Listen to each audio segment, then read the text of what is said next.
Good morning children.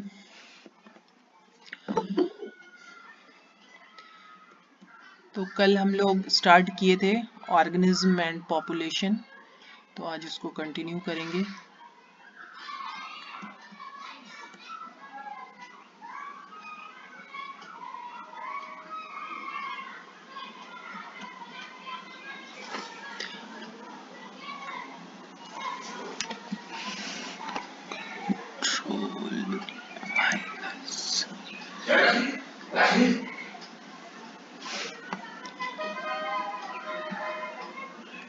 तो कल different abiotic factors हम लोगों ने देखा था, उसके बाद का अभी देख रहे हैं रेस्पॉन्सेज टू एबायोटिक फैक्टर्स।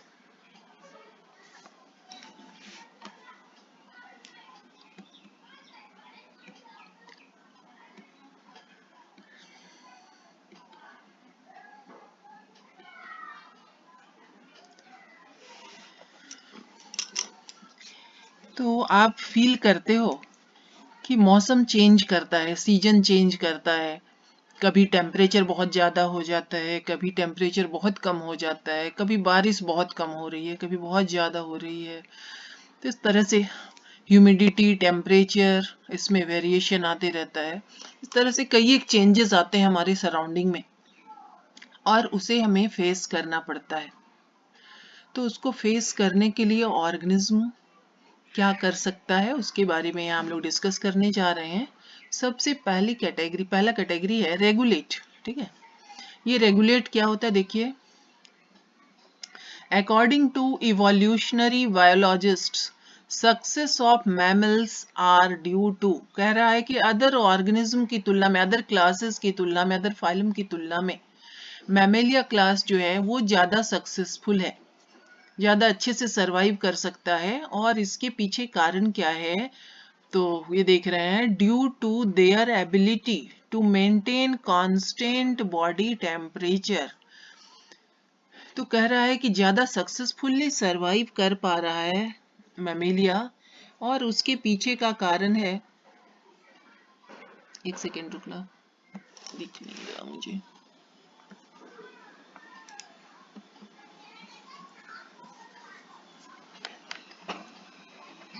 कहाँ चला गया?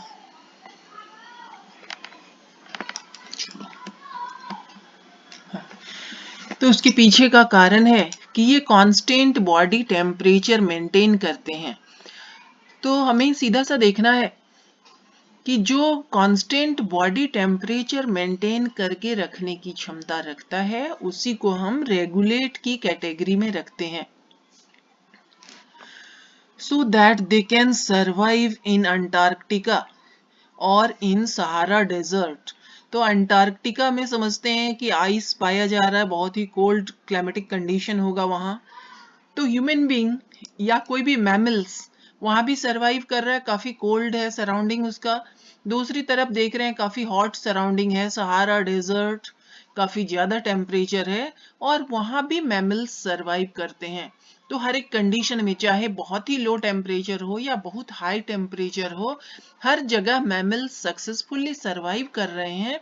उसके पीछे का कारण क्या है कि mammals constant body temperature maintain करने में कैपेबल है।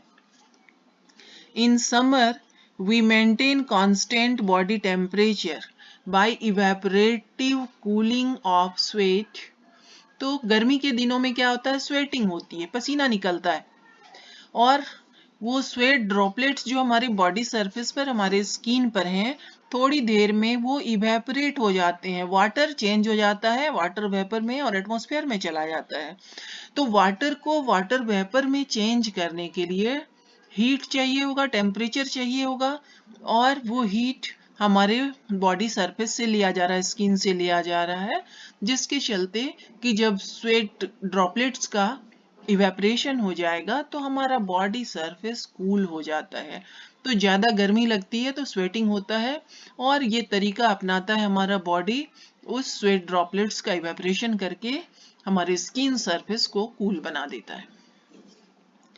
ठीक इसके विपरीत ठंड के मौसम में जब बहुत ज्यादा ठंड लगती है, बॉडी के बर्दाश्त के बाहर हो रहा है ठंड बाहर, तो बॉडी क्या करता है, देखते हो आप, कपकपी होना शुरू होता है, शिवरिंग, वो ऑटोमेटिक होता है, आपको करने की जरूरत नहीं है। अगर आपके बर्दाश्त से ज्यादा ठंड बाहर है तो बॉडी में शिवरिंग स्टार्ट हो जाता है, कपकपी स्टार्ट हो जाता है। और उसका क्या है कि वो एक प्रोसेस है हमारी बॉडी का, उस शिवरिंग के द्वारा बॉडी हीट जनरेट करता है और टेम्परेचर नॉर्मलाइज हो जाएगा। तो दोनों ही कंडीशन में बॉडी एडेप्टेड है। गर्मी है तो वो स्वेटिंग के द्वारा और स्वेटिंग के इवेपोरेशन के द्वारा बॉडी सरफेस को कूल कर रहा है, और अगर बाहर ज्यादा कोल्ड है तो ऐसी कंडीशन में शिवरिंग प्रोसेस के द्वारा वो टेम्परेचर जनरेट कर रहा है बॉडी के अंदर to maintain temperature. Examples, mammals, birds, few lower vertebrates had some vertebrates can maintain constant body temperature so they are regulate। तो शुरू में ही आपको बतला चुके कि रेगुलेट का मतलब ही है कि जो अपने बॉडी टेम्परेचर को मेंटेन करके रख सकता हो, कांस्टेंट बॉडी टेम्परेचर जिसमें मेंटेन रहेगा। तो हम मैमल्स में सब में कांस्टेंट बॉडी टेम्परेचर मेंटेन रहता है। तो ये रेगुलेट के एग्जाम्पल हैं। इसके अलावा बर्ड्स भी हैं, कुछ अदर लोअर वर्टिब्रेट्स भी हैं। दूसरा कैटेगरी है कंफर्म। रेगुलेट के ठीक विपरीत ये कंफर्म जो है ये अपना बॉडी टेम्परेचर मेंटेन नहीं कर सकते। आपने कोल्ड ब्लडेड ऑर्गेनिजम्स पढ़ा है, फिश है, एम्फीबियन है, कुछ रेप्टाइल्स हैं, तो ये सभी अपना बॉडी टेम्परेचर मेंटेन नहीं कर सकते।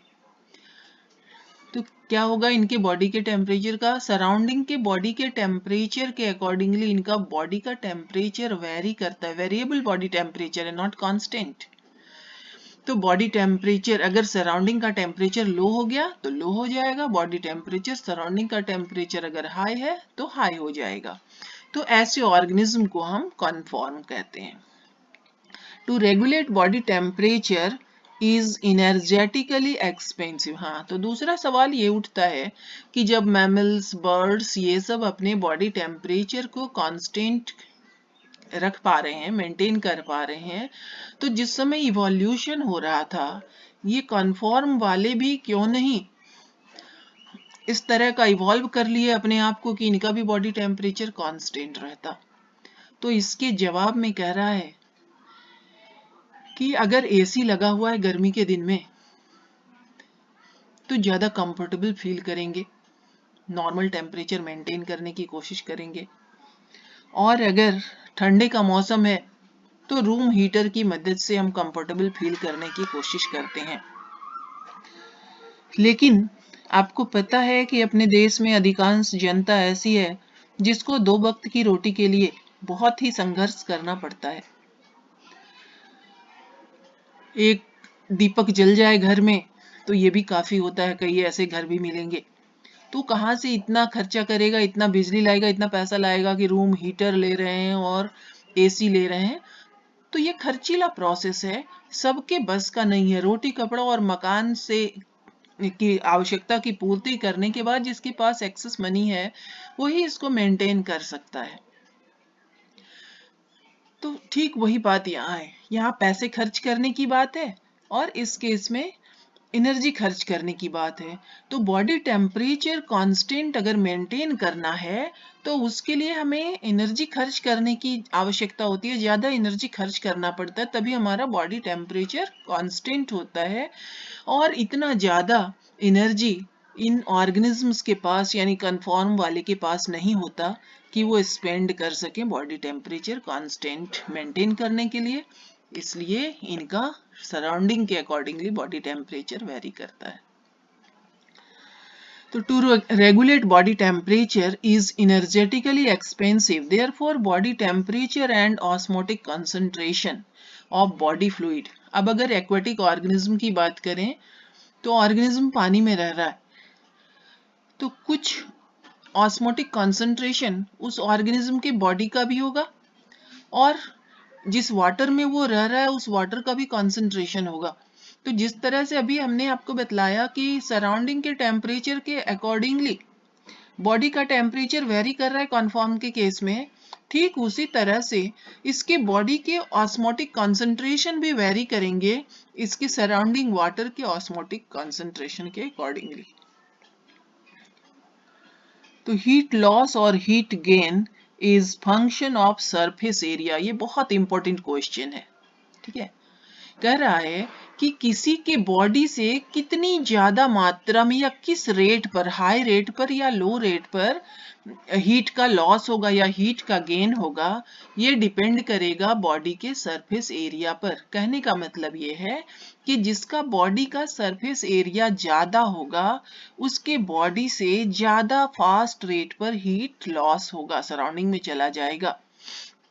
ठीक है, तो ऐसा देखा जाता है कि जो स्मॉल एनिमल है वॉल्यूम के कंपैरिजन में अगर देखा जाए तो उनका बॉडी का सरफेस एरिया ज्यादा होता है और इसलिए स्मॉल एनिमल्स जो होंगे उनके बॉडी से हीट लॉस काफी फास्ट रेट पर होगा।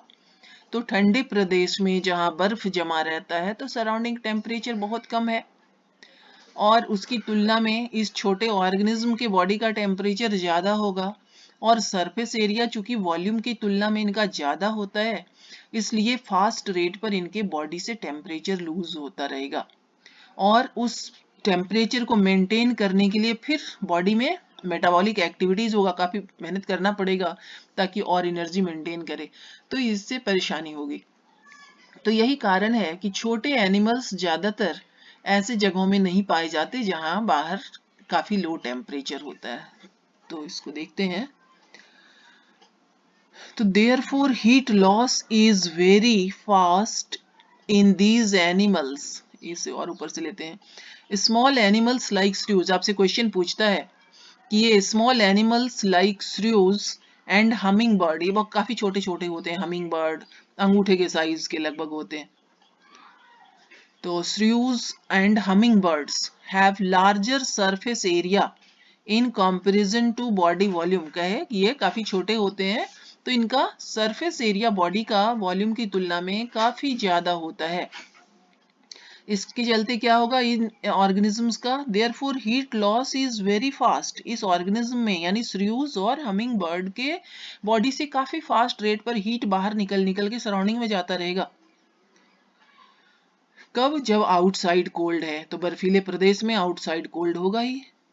Then they have to expend much energy to generate heat, इनका हीट तो होता जा रहा है, सराउंडिंग में जाता जा रहा है, तो इनको तो हीट जनरेट करना पड़ेगा, तो बहुत एनर्जी खर्च करना पड़ेगा इनको हीट जनरेट करते रहने के लिए, ताकि ये जनरेट करेंगे और तुरंत सारा लॉस होता जा रहा है, मैक्सिमम लॉस हो रहा है। तो मेटाबॉलिज्म के थ्रू इनको हीट प्रोड्यूस करना पड़ेगा। सो वेरी स्मॉल ऑर्गेनिजम्स, यही कारण है, अब देखिए, so very small organisms are rarely found in polar region.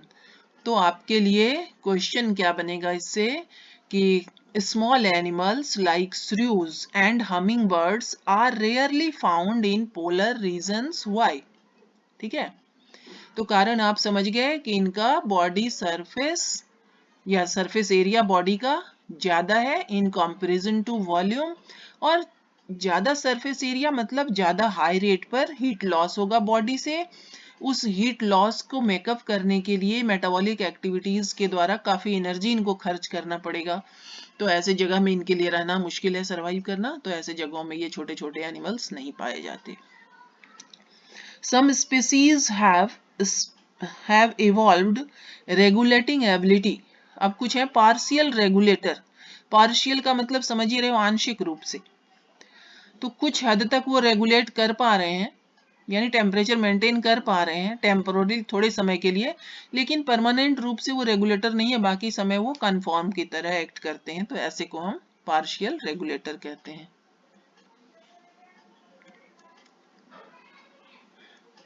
तो दो कैटेगरी हम लोग देख चुके, एक था रेगुलेट और दूसरा था कन्फॉर्म। तो रेगुलेट वाले में हम लोग खुद भी आते हैं जो कांस्टेंट बॉडी टेम्परेचर मेंटेन करके रखते हैं, कन्फॉर्म वाले में आपका फिश, एम्फीबियंस, रेप्टाइल्स ये सभी आ जाएंगे जिनकी बॉडी का टेम्परेचर मेंटेन नहीं रहता है, सराउंडिंग के अनुसार वेरी करता है। बॉडी फ्लूइड का osmotic concentration surrounding osmotic concentration के अकॉर्डिंगली वेरी करता है। अब नेक्स्ट में थर्ड कैटेगरी में है माइग्रेट एंड फोर्थ कैटेगरी में है सस्पेंड। तो ये क्या होता है हम लोग देखते हैं। माइग्रेट और माइग्रेशन अच्छी तरह से समझते हैं, हमारे एनवीएस पॉलिसी में भी माइग्रेशन है। तो माइग्रेशन का मतलब है एक जगह से दूसरी जगह चले जाना कुछ समय के लिए, थोड़े समय के लिए। तो हमारे सिस्टम में क्या होता है, 9th के स्टूडेंट्स साल भर के लिए दूसरे स्कूलों में चले जाते हैं। वहाँ का क्लाइमेटिक कंडीशन वेरी कर सकता है। यहाँ माइग्रेट्स से क्या मतलब है, माइग्रेशन में क्या होता है, तो माइग्रेशन में जैसा कि बतलाया हमने टेम्पररी मूवमेंट है, हमेशा के लिए कोई कहीं नहीं जा रहा है, थोड़े समय के लिए जा रहा है। तो temporary movement of organisms from stressful environment to more hospitable area. कह रहा है जहां स्ट्रेसफुल एनवायरनमेंट है, स्ट्रेसफुल एनवायरनमेंट का क्या सेंस है, यहाँ देखिए। मान लीजिए हम 40 डिग्री सेंटीग्रेड टेम्परेचर तक मैक्सिमम बर्दाश्त कर पा रहे हैं और टेम्परेचर यहाँ पता है कि होने जा रहा है 5 दिन में 48 डिग्री सेंटीग्रेड, तो हमारे बर्दाश्त के बाहर होगा।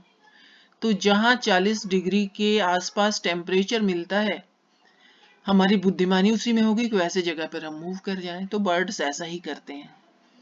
टेम्परेचर अगर उनके बर्दाश्त से या कम, अगर टेम्परेचर बहुत लो हो गया, वो टॉलरेट नहीं करेंगे, जहाँ नॉर्मल टेम्परेचर होगा वहाँ वो शिफ्ट कर जाएंगे। दूसरा है फूड की कमी, जहाँ वो रह रहे हैं वहाँ देख रहे हैं कि अभी चंद दिनों में फूड की कमी होने वाली है और दूसरे जगह उन्हें पता है कि वहाँ जाएंगे तो हमें पर्याप्त फूड मिलेगा, तो उसके चलते वो मूव कर जाते हैं। जितने दिन यहाँ फूड की कमी रहेगी वो दूसरी जगह रह लिए और फिर सुटेबल सीजन आया, फिर फूड पर्याप्त हो गया तो फिर से ये बैक हो जाएंगे अपने पुरानी जगह में। तीसरा कारण हो सकता है कि रिप्रोडक्शन के लिए जहां वो पहले से रह रहे थे वो प्लेस सुटेबल नहीं है, दूसरी प्लेस उससे ज्यादा सुटेबल है, फार बेटर है, तो ऐसे जगह में ये रिप्रोडक्शन के लिए चले जाते हैं। तो 3 मेन कारण हमने आपको बतलाया, suitable climatic condition, availability of food और तीसरा सुटेबल रिप्रोडक्टिव कंडीशंस। तो ये 3 कारण हो सकते हैं मुख्य रूप से ऑर्गेनिज्म को एक जगह से दूसरे जगह मूव करने के लिए टेम्पररीली, और जब फिर सुटेबल कंडीशन आता है ये बैक हो जाते हैं अपने पुरानी जगह पे। तो इसमें खास करके बर्ड्स में माइग्रेशन देखा जाता है। माइग्रेटरी बर्ड्स कम टू, ये क्वेश्चन भी खूब पूछता है, रेड से हमने मार्क कर रखा है, आप देख रहे हो। तो Keoladeo national park of Bharatpur, आपको पता है बगल में लिखा हुआ भी है कि भरतपुर राजस्थान में पाया जाता है और राजस्थान गर्म प्रदेश के लिए जाना जाता है। तो ये Keoladeo national park of Bharatpur जो कि राजस्थान में है, इस पार्क में हर एक विंटर में साइबेरिया जो कि बिल्कुल ही ठंडा प्रदेश है, वहां से बर्ड्स चले आते हैं इस पार्क में और तब तक वापस नहीं जाते जब तक साइबेरिया में सुटेबल कंडीशन ना हो जाए इनके सरवाइव करने रहने के लायक। तो ये क्वेश्चन पूछता है कि क्यों हर एक विंटर में ढेर सारे माइग्रेटरी बर्ड्स इस पार्क में चले आते हैं।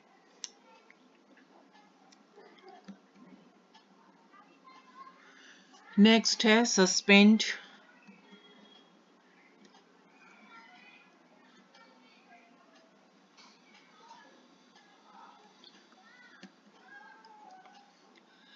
तो सस्पेंड में क्या होता है, देखिए आपका क्लास सस्पेंड हो जाता है, ठीक है।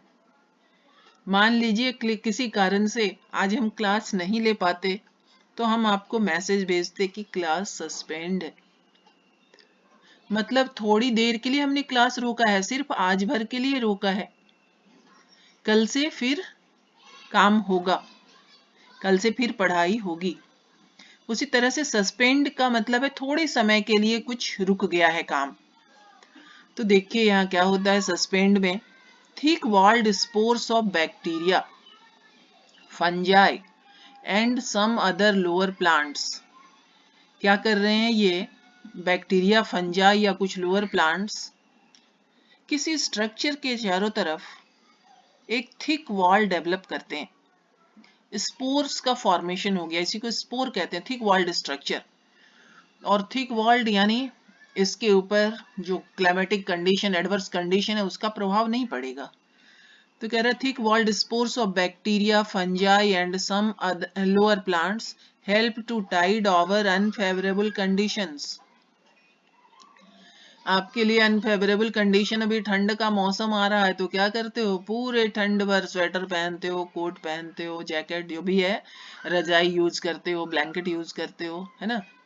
और जैसे ही ठंड का मौसम खत्म हो जाता है ये सब यूजलेस है, फिर से रख दिया उसको। तो ये भी क्या कर रहा है, जब इसके लिए अनफेवरेबल कंडीशन है, इनके बर्दाश्त करने वाली कंडीशन नहीं है, वैसे कंडीशन में एक मोटा लेयर का निर्माण करता है और इसके साइटोप्लाज्म वगैरह उसके अंदर सुरक्षित रहते हैं। तो इस तरह का स्ट्रक्चर जो है ये स्पोर्स है, सराउंडेड बाय थिक वॉल। और जब फिर सुटेबल कंडीशन आ जाएगा तो थिक वॉल फटेगा और ये ऑर्गेनिज्म जर्मिनेट करेंगे, नए ऑर्गेनिज्म का निर्माण होगा। Germinate in suitable temperature and moisture. तो टेम्परेचर बहुत ज़्यादा अगर हो जाए या मॉइस्चर की बहुत कमी हो जाए तो ऐसे कंडीशन में ये ऑर्गेनिज्म नष्ट हो जा सकते हैं। तो नष्ट होने से अपने आप को बचाने के लिए अपने बॉडी के चारों तरफ या साइटोप्लाज्म की मात्रा है उसके चारों तरफ एक थिक वॉल का निर्माण हो गया और वो स्ट्रक्चर स्पोर कहलाया। वो स्पोर तब तक रहेगा जब तक अनफेवरेबल कंडीशन है। जैसे ही फेवरेबल कंडीशन आ गया, सुटेबल टेम्परेचर और मॉइस्चर मिल गया उसको, ये स्पोर फटेंगे या जर्मिनेट करेंगे और ऑर्गेनिज्म का निर्माण करेंगे। Same is true for higher plants forming seed and other vegetative propagules. आपने बल्बिल पढ़ा होगा, उससे नया प्लांट तैयार होता है, एक बर्ड है खास तरह का जिससे कि वेजिटेटिव प्रोपगेशन होता है, यानी नया प्लांट बनता है। या फिर सीड, सीड बरसात के मौसम में ज्यादातर देखते हैं जर्मिनेट करता है। अगर बहुत टेम्परेचर है बाहर और पानी की कमी है, तो ऐसे में अगर सीड जर्मिनेट कर जाएगा तो क्या होगा, वो जो निकल रहा है उसका जर्मिनेशन वाला स्ट्रक्चर, जो व्हाइट स्ट्रक्चर है जिसको बायोलॉजिकल लैंग्वेज में रेडिकल कहते हो, वो ड्राई अप हो जाएगा, प्लांट्स उससे नहीं बन पाएगा, तो कोई फायदा नहीं हुआ सीड बनने का। इसलिए क्या होता है, डोरमेंसी पीरियड होता है सीड के अंदर। आपको पता है कि यंग प्लांट जो है एम्ब्रियो के फॉर्म में स्लीपिंग मोड में है, डोरमेंट कंडीशन में है, और जब सुटेबल कंडीशन आएगा तभी वो जर्मिनेट करेगा। तो सुटेबल कंडीशन से यहाँ सेंस है sufficient moisture and tolerable temperature. कुछ ऐसे ऑर्गेनिज्म हैं जो एस्केप इन टाइम का सहारा लेते हैं। उनके लिए अगर अनफेवरेबल कंडीशन है तो क्या तरीका अपनाते हैं, एस्केप इन टाइम से क्या सेंस है, देखिए। आप इससे पहले से भी परिचित हैं, आपने हाइबरनेशन और एस्टिवेशन पढ़ा है, तो बस वही है, नया कुछ है नहीं। Hibernation in winter by bear. तो बियर जो है वो हाइबरनेशन में चले जाते हैं। हाइबरनेशन को हम बोलचाल की भाषा में विंटर स्लीप भी कहते हैं। तो क्या होगा, ये बियर जो है वो बिल्कुल इनएक्टिव हो जाएगा जब टेम्परेचर काफी कम हो जाता है विंटर के मौसम में। तो ऐसे कंडीशन में इसकी एक्टिविटीज काफी स्लो हो जाती है, लगभग मतलब मान के चले जैसे सो जाता है आदमी तो एक्टिविटीज स्लो हो गई, उसी तरह से इसका, तो इसको विंटर स्लीप भी कहते हैं हाइबरनेशन को। ठीक इसके विपरीत जब टेम्परेचर बहुत ज्यादा हो जाएगा तो वो भी एनिमल टॉलरेट नहीं कर पाता, उसके लिए मुश्किल है। तो ऐसी कंडीशन में भी ये इनएक्टिव हो जाएगा, इसकी मेटाबॉलिक एक्टिविटी स्लो हो जाएगी और इसको समर स्लीप कहते हैं। और इसका टेक्निकल टर्म है एस्टिवेशन। तो एस्टिवेशन में कौन कौन जा रहा है देखिए, some fish and snails to avoid heat and desiccation. तो बहुत ज्यादा टेम्परेचर है उससे बचने के लिए और सूख ना जाए धूप में, उससे बचने के लिए एस्टिवेशन में ये चले जाते हैं। तो हीट एंड डेसिकेशन जो है समर के चलते, समर के मौसम में होता है। इसके बाद एक टर्म है डाइपॉज। तो एग्जाम में कभी कभी ये डाइपॉज भी पूछता है। तो क्या है, stage of suspended development of जू प्लैंकटन। प्लैंकटन क्या होता है, किसी को पता हो तो मुझे बतलाइए, नहीं पता हो तो भी फट से बोल दीजिए कि नहीं पता है।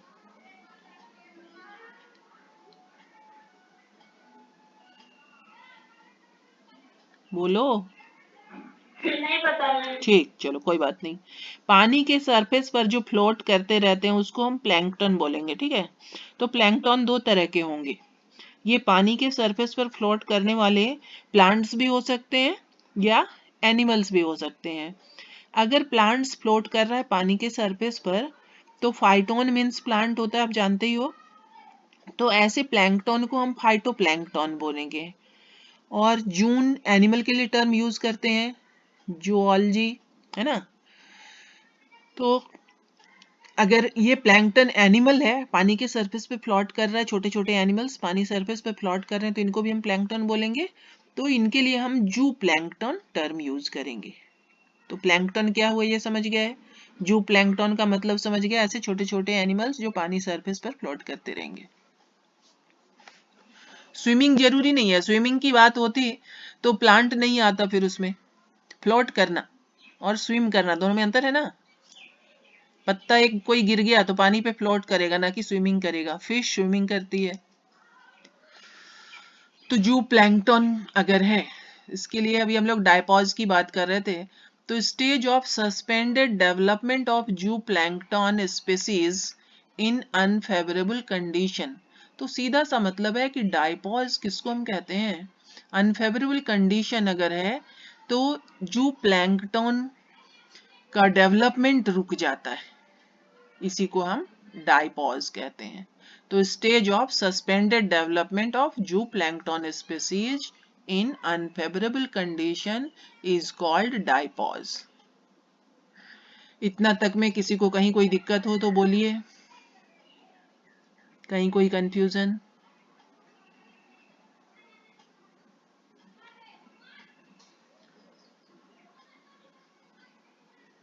कुछ पूछ, ठीक है तो आगे बढ़े।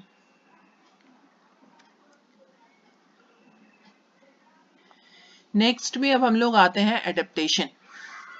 तो एडेप्टेशन कहते किसको है, अगर अनफेवरेबल कंडीशन आप देख रहे हो कि बराबर अनफेवरेबल कंडीशन फेस करना पड़ता है। जैसा मॉइस्चर चाहिए उतनी मात्रा में मॉइस्चर नहीं है, या तो बहुत ज़्यादा है या बहुत कम है। जैसा टेम्परेचर चाहिए उससे बहुत कम या बहुत ज़्यादा मिल गया। और इस कंडीशन में भी ऑर्गेनिज्म को सरवाइव करना पड़ता है। और वो ऑर्गेनिज्म कैसे सरवाइव करते हैं ऐसे एडवर्स कंडीशन में, तो एडेप्टेशन की मदद से। तो एडेप्टेशन का सीधा सा सेंस हमारा है कि किसी भी तरह का फिजियोलॉजिकल, बायोकेमिकल या मॉर्फोलॉजिकल कोई भी ऐसा गुण, ऐसा लक्षण जो ऑर्गेनिज्म को सरवाइव करने में, ऐसे एडवर्स कंडीशन में सरवाइव करने में हेल्प करता है, सबके सब एडेप्टेशन कहलाएंगे, ठीक है। तो एनी ट्रेट, चाहे वो मॉर्फोलॉजिकल हो, फिजियोलॉजिकल हो, बायोकेमिकल हो, किसी भी तरह का कोई भी ट्रेट यानी कोई भी गुण, कोई भी लक्षण ऑर्गेनिज्म को अगर सर्वाइवल में और उसको रिप्रोड्यूस करने में हेल्प करता हो तो वो एडेप्टेशन की कैटेगरी में आएगा।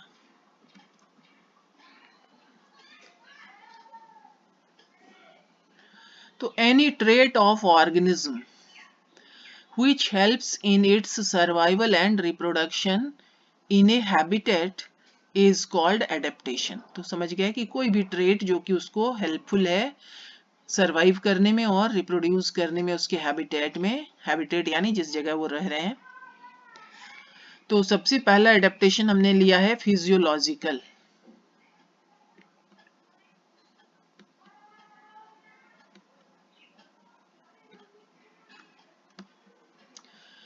तो फिजियोलॉजिकल में क्या है, कंगारू रैट सबसे पहला एग्जाम्पल है इस फिजियोलॉजिकल एडेप्टेशन का। कंगारू रैट जो है ये डेजर्ट एरिया में पाया जाने वाला एनिमल है और डेजर्ट एरिया में पानी की काफी कमी है, लेकिन इसको तो रहना वही है। तो ये कम पानी में कैसे सरवाइव करेगा, इतना कम पानी इसको बाहर मिल रहा है कि ये सरवाइव नहीं कर सकता, लेकिन इसको सरवाइव वहीं करना है। तो इसके लिए क्या करना होगा, इसकी बॉडी में ऐसे चेंजेस हैं, ऐसे फिजियोलॉजिकल कंडीशंस हैं कि बॉडी के अंदर, इस कंगारू रैट के बॉडी के अंदर फैट का ऑक्सीडेशन चलता रहता है। तो इंटरनल ऑक्सीडेशन किसका हो रहा है, फैट का। और इसी में जैसे आप पढ़े हो कि फोटोसिंथेसिस में एज ए बाई प्रोडक्ट कौन सी गैस मिलती है आपको,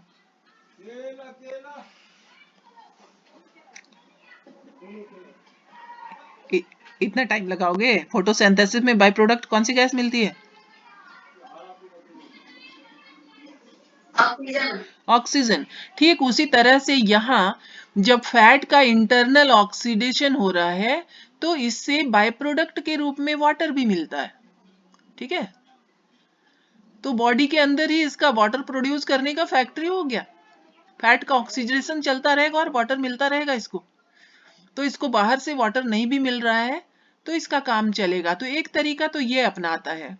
दूसरा, ये जब यूरिन पास करेगा तो उस एक्सक्रीटा के साथ, उस यूरिन के साथ बहुत अधिक पानी बाहर ना जाने पाए, इसलिए ये पानी को बचा के भी रखेगा। पानी इतनी मेहनत से प्रोड्यूस कर रहा है फैट ऑक्सीडेशन के द्वारा, तो उसको बचा के भी इसको रखना है, सुरक्षित भी रखना है। तो बहुत कम मात्रा यूरिन के साथ ये वाटर का बाहर जाने देगा। तो यूरिन कैसा होगा? इसका कॉन्सेंट्रेटेड होगा, गाढ़ा होगा। तो दोनों ही तरीका ये अपनाता है, वाटर को कंजर्व भी कर रहा है, यूरिन को कॉन्सेंट्रेटेड फॉर्म में बना के बाहर भेज के, और पानी को प्रोड्यूस भी कर रहा है इंटरनल ऑक्सीडेशन ऑफ फैट के द्वारा। तो ये बहुत इंपॉर्टेंट फीचर है, फिजियोलॉजिकल एडेप्टेशन है किसका? कंगारू रैट का। इसके अलावे एक और क्रैसुलेशन एसिड मेटाबॉलिज्म होता है। हमने CAM जो लिखा है इसका फुल फॉर्म है क्रैसुलेशन एसिड मेटाबॉलिज्म। ये क्या है? जो डेजर्ट वाले पौधे हैं, दिन में अगर उसका स्टोमाटा खुला रहेगा तो क्या होगा? पानी की ऐसे ही कमी है, सारा वाटर इसके द्वारा इवेपोरेट हो जाएगा, ट्रांसपिरेशन हो जाएगा। तो उससे बचने के लिए ये पौधे क्या करते हैं? दिन के समय में अपने स्टोमाटा को क्लोज रखते हैं। अब क्लोज रखेंगे तो आपको पता है कि फोटोसिंथेसिस के लिए CO2 इसी स्टोमाटा के द्वारा अंदर आना है। तो फोटोसिंथेसिस तो हो नहीं पाएगा, स्टोमाटा क्लोज है, तो CO2 कहाँ से आ पाएगा? CO2 अंदर आ ही नहीं पा रहा है, तो फोटोसिंथेसिस हो नहीं पाएगा। तो ये क्या करते हैं? रात में स्टोमाटा क्लोज रखते हैं, जबकि सनलाइट नहीं है तो रात में स्टोमाटा क्लोज रखते हैं। तो हीट और टेम्परेचर कम है, तो ऐसे कंडीशन में स्टोमाटा खुला है और सराउंडिंग का ऑक्सीजन अंदर आता है। लेकिन सराउंडिंग का ऑक्सीजन अंदर तो आ गया, रात में सनलाइट तो है नहीं, तो रात में फोटोसिंथेसिस हो नहीं पाएगा। दिन में स्टोमाटा बंद है, CO2 नहीं मिलेगा, इसलिए नहीं हो पाएगा। तो कैसे इसका फोटोसिंथेसिस होगा? उसके सॉल्यूशन के लिए क्या करते हैं? ये जो रात में CO2 लिया, ये मैलिक एसिड का निर्माण करता है। ठीक है, तो मैलिक एसिड का निर्माण किया, उसमें CO2 यूज हुआ, और दिन के टाइम में वही मैलिक एसिड का ब्रेक डाउन होगा और उससे CO2 मिलेगा। और दिन में सनलाइट अवेलेबल है, CO2 इसके अंदर ही प्रोड्यूस हो रहा है मैलिक एसिड के ब्रेक डाउन से। तो फोटोसिंथेसिस इसका बिना स्टोमाटा खुले भी दिन में हो जाता है। तो इसी को हम क्रैसुलेशन एसिड मेटाबॉलिज्म कहते हैं। क्रैसुलेशन एसिड मेटाबॉलिज्म, CAM का यही मतलब है। तो ये भी फिजियोलॉजिकल एडेप्टेशन है। देख रहे हो कि दिन में स्टोमाटा क्लोज है, रात में खुला और लेके एसिड बना लिया, दिन में उस एसिड को तोड़ के उससे फिर CO2 निकाल दिया और फोटोसिंथेसिस करवा लिया। दूसरा फिजियोलॉजिकल एडेप्टेशन बहुत ही इंपॉर्टेंट है, अल्टीट्यूड सिकनेस। कुछ समय फर्स्ट जॉब हमारा पटना में स्टार्ट हुआ, पब्लिक स्कूल में एज ए PGT, और पटना में गोलघर भी है, बहुत फेमस है। तो एक बार हम अपने पापा से बोले कि हम गोलघर नहीं देखे हैं। बोले ऐसा कैसे हो सकता है, सालों से तुम पटना में रह रही हो, गोलघर नहीं देखी है?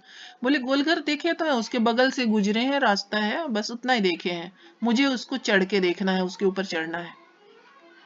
अब मेरी जिद पे वो तैयार हो गए, दोनों बाप बेटी चढ़े गोलघर के ऊपर। काफी ऊंचा है, आदमी सब बहुत छोटे छोटे ऊपर से दिख रहे थे। चढ़ तो गए, ऊपर से नीचे देखने में डर लग रहा था, काफी ऊंचाई है। और ऊपर जब पहुंच गए तो मेरी तबीयत कुछ गड़बड़ होने लगी। अब क्या करें? तो संयोग से पापा के पॉकेट में एक टैबलेट था, वो हमको निकाल के दिए, तो फिर हम खाए और तब नीचे उतरने के लायक हुए, उतर पाए। तो अचानक से तबीयत क्यों खराब हो गई? ऐसा मेरे ही साथ नहीं होता है। जो हैबिचुएटेड है प्लेन एरिया में रहने के, वो अगर काफी ऊंचाई पर एकाएक चले जाते हैं तो उनकी तबीयत खराब होती है। और इसी तबीयत खराब होने के लिए हम टर्म यूज करते हैं। तबीयत क्यों खराब हुई? वो बीमार नहीं था, वो उसकी तबीयत इसलिए खराब हुई कि वो ज्यादा ऊंचाई पर चला गया है। तो इसलिए इसका नाम हम लोग देते हैं अल्टीट्यूड सिकनेस, यानी ऊंचाई पर जाने के चलते वो बीमार हुआ। तो यहाँ बतला रहा एग्जाम्पल है कि 3500 मीटर की ऊंचाई पर रोहतांग पास या मनाली के पास है या लेह, जहाँ भी सैनिक लोग डटे हुए हैं लड़ने के लिए, युद्ध के लिए, तो वहाँ काफी ऊंचाई है। कई बार न्यूज में आप भी चर्चा सुनते होंगे, तो काफी ज्यादा हाइट पर है वहाँ। तो ऐसी हाइट पर अगर प्लेन एरिया में रहने वाले एकाएक चले जाएं तो उनको अल्टीट्यूड सिकनेस होगा। ये अल्टीट्यूड सिकनेस क्या है, वो महसूस कैसा कैसा करने लगेंगे एकाएक। देखिए, नौजिया, फैटिग, लगेगा कि वो बेहोश हो रहे हैं, चक्कर आ रहा है या वॉमिटिंग टेंडेंसी होगी, हार्ट बीट का रेट बढ़ जाएगा। तो ये सब चेंजेस अचानक से आने लगे। वो ऊंचाई पर पहुंचा नहीं कि इस तरह की समस्या उसको महसूस होने लगी। क्यों ऐसा होने लगा? Due to less availability oxygen की। ऊपर ऊंचाई पर जब गया तो वहां प्रेशर लो होता है और उसके चलते इसको ऑक्सीजन कम मिलने लगा व्यक्ति को, जिसके चलते कि नाउजिया, फैटिग और हार्ट पल्पिटेशन वो फील करने लगा, उसकी तबीयत खराब लगने लगी। तो ज्यादा हाइट पर लो एटमॉस्फेरिक प्रेशर है, जिसके चलते बॉडी को लेस ऑक्सीजन अवेलेबल होने लगा और लेस ऑक्सीजन मिलने के चलते व्यक्ति बीमार फील कर रहा है, नॉजिया, वॉमिटिंग, नॉजिया, फैटिग और हार्ट पल्पिटेशन फील कर रहा है। लेकिन थोड़ी देर के बाद उसकी तबीयत ठीक हो जाती है। मुझे तो तुरंत उतरना था तो दवाई का सहारा लेना पड़ा, लेकिन लोग वहीं जब थोड़ी देर रुक जाते हैं तो अपने आप उसकी तबीयत फिर ठीक भी हो जाती है। तो ऐसा कैसे होता है कि एकाएक तबीयत खराब हो गई और एकाएक ठीक हो गया? तो बॉडी अपनी समस्या का समाधान खुद ढूंढ लेता है और खुद फिर अपने आप को, बॉडी को नॉर्मल कर देता है। कैसे करता है, क्या क्या तरीका अपनाता है बॉडी को फिर से नॉर्मल करने के लिए, वो आपके लिए बहुत इंपॉर्टेंट है। हमने पॉइंट वाइज लिख रखा है। देखिए, पहला पॉइंट, क्या करता है हमारा बॉडी ऐसी कंडीशन में जब ऊंचाई पर गए और बीमार हो गए तो increase rate of RBC production. आपको पता ही है हमारे बोन मैरो में आरबीसी प्रोडक्शन होता है, तो आरबीसी प्रोडक्शन के रेट को बढ़ा देता है ये एकाएक। ठीक करने के लिए ऑक्सीजन की कमी हो गई है बॉडी में, तो ये आरबीसी की मात्रा बढ़ाता है। दूसरा क्या करता है, इंक्रीजिंग रेट ऑफ रेस्पिरेशन, सांस लेने का रेट बढ़ा दिया, ज्यादा ऑक्सीजन जल्दी जल्दी आ रहा है शरीर के अंदर। तो दो तरीका हो गया, पहला हो गया आरबीसी का प्रोडक्शन का रेट हाई हो जाना, दूसरा रेस्पिरेशन का रेट हाई हो जाना, और तीसरा है decreasing binding efficiency of haemoglobin. तो हीमोग्लोबिन के बाइंडिंग एफिशिएंसी को कम कर देता है, जिससे कम जितना ऑक्सीजन अवेलेबल है बॉडी उसमें काम चलाना सीख लेता है। तो ये एग्जामिनेशन पॉइंट ऑफ व्यू से बहुत ही इंपॉर्टेंट है। इससे कई तरीके से आपसे क्वेश्चन पूछता है, तो बहुत सिंपल सा है, इसको माइंड में रखना है कि अल्टीट्यूड सिकनेस क्या है, कितनी ऊंचाई पर जाने के बाद इस तरह का फील हो रहा है, क्या क्या लक्षण है, ऐसा क्यों हुआ, और अगर हुआ तो बॉडी कैसे इस समस्या का समाधान किया। तो ये सारे इसके रिलेटेड क्वेश्चन होंगे। दिस इज, हाँ, एक और इम्पोर्टेंट क्वेश्चन यहाँ नीचे बन रहा है। देखिए, आपसे ये भी पूछ सकता है कि ट्राइबल पीपल जो कि हाई अल्टीट्यूड पर सालों से रह रहे हैं या सदियों से रहते चले आए हैं, अगर नॉर्मल व्यक्ति का आरबीसी काउंट देखा जाए, या नॉर्मल व्यक्ति कहने से मेरा सेंस है प्लेन एरिया में रहने वाले व्यक्ति का अगर आरबीसी काउंट देखा जाए, और हाई अल्टीट्यूड पर रहने वाले ट्राइबल पीपल का अगर आरबीसी काउंट देखा जाए, तो ट्राइबल पीपल का आरबीसी काउंट काफी हाई है प्लेन एरिया में रहने वाले लोगों की तुलना में। तो क्यों हाई है अब आपको बतलाने की जरूरत नहीं है, वो हमेशा उसी लो ऑक्सीजन वाले कंडीशन में रह रहे हैं, लो प्रेशर में रह रहे हैं, तो उनका बॉडी इस तरह से अडेप्टेड हो गया कि हमेशा हाई रेट पर वो आरबीसी बना रहा है, तो इसलिए आरबीसी काउंट उनका ज्यादा होगा ही प्लेन वाले की तुलना में। तो ये भी आपसे पूछता है कि ट्राइबल वाले का प्लेन एरिया वाले की तुलना में आरबीसी काउंट हाई क्यों होता है। तो फिजियोलॉजिकल एडेप्टेशन आपने देखा, अब हम लोग देखेंगे बायोकेमिकल एडेप्टेशन।